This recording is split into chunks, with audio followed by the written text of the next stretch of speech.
Wana Simba, mashabiki, wanachama, wapenzi wa klabu ya Simba Sport Club, lazima tuje na maamuzi. Lazima tuwe na maamuzi. Na maamuzi yetu haya mawili, ndugu zangu, inawezekana. Katiba sio msaafu. Katiba sio msaafu au Biblia. Tuna option mbili. Kwanza tujue Simba hatuna tajiri.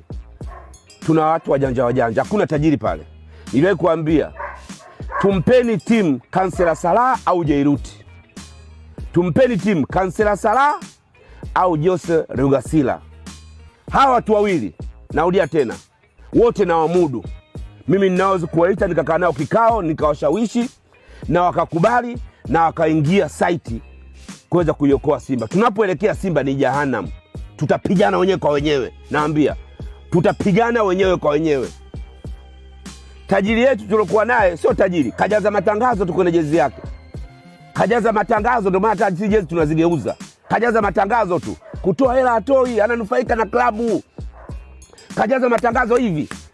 Revenue anaingiza shingapi? Angalia Ghalib Said Mohamed GSM kajaza matangazo kwenye jezi, lakini klabu inanufaika.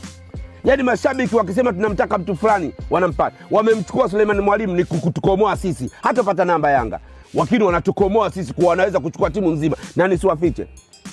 GSM akiamua kununua klabu ya Simba nzima ile, wachezaji wote ananunua. Kwa sababu mule kuna swaumu, tuna njaa.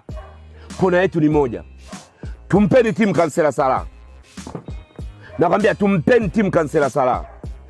Tumpeni timu Jairuti, Jose Rugasila.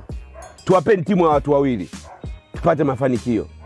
Hela Kansela Salah tamu, hela Jairuti tamu. Afu hela hao sio kona imenyoka. Mnangoja nini ndugu zangu? Hawa wawili unaona chini hapa, Kansela Salah na Jairuti. Tuwape timu. Nisiwafiche, tutazidi kuumia. Na tarehe 12 tunafungwa pale. Yekeni video yangu, tunapigwa pale. Si Zanzibar, tunapigwa. Iwe kwa penalty tunapigwa, dakika 90 tunapigwa. Tunaone mtoto anaruka hivyo. Ile mtoto anaruka hivyo wa South Africa. Anatoka Suma Melon Sundown. Unamjua? Sio katoka timu gani yule? Tunapigwa kwa upe na tupigeni, kwa sababu sisi viongozi wetu wa hovyo. Tajiri muongo. Hakuna tajiri muongo. Tajiri mtu anaenda anapiga kelele anampa milioni 2, milioni 3. Tajiri huyo. Tajiri hajai kumpa shabiki milioni 50 au milioni 70. Sio tajiri huyo. Matajiri wote wanatoa milioni 50, milioni 70 kwa shabiki. Chukua. Huyo ndio unajua utajiri. Tufanye maamuzi. Tufanye maamuzi. Kama hataki kumpa Salah, kama hataki kumpa tugome kwenda kwa mpira, kwenda kwenye mechi kuangalia. Tugome kwenda uwanjani. Hakuna kwenda uwanjani. Maliza ameshachukiza. Sulemani kata